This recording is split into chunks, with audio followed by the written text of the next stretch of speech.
Here's an update of that mysterious canine respiratory disease that's been going around as of today, Sunday, January 21st, 2024. My name is Dr. Adam Crispin, your veterinarian here on social media.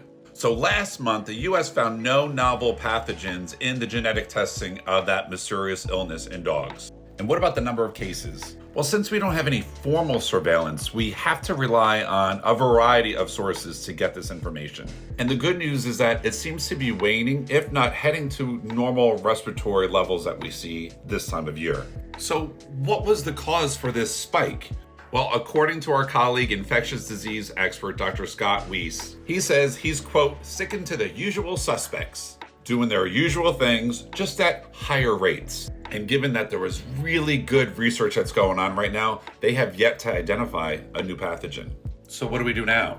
Number one, surveillance. This was a very good reminder to our profession that we don't have really good surveillance of canine infectious respiratory disease complex. So we have to lean on the information that we currently have to better understand these disease processes and patterns. Number two, vaccination. I say this all the time, control the controllable. Vaccinate those dogs against canine influenza, bordetella, parainfluenza. Chat with the veterinarian about those that are made available. And number three, think about the severity of disease in certain risk populations of dogs. Think about our elderly dogs, the dogs with the flat face or brachycephalic dogs, such as the French bulldogs, English bulldogs, and dogs that have a comorbidity if other diseases are going on. We really want to maximize the vaccine coverage in those kinds of dogs, as well as all dogs. And I really do agree with Dr. Weiss says in this article. We need to get people thinking about function over appearance in dogs. There are currently a disturbingly high number of anatomically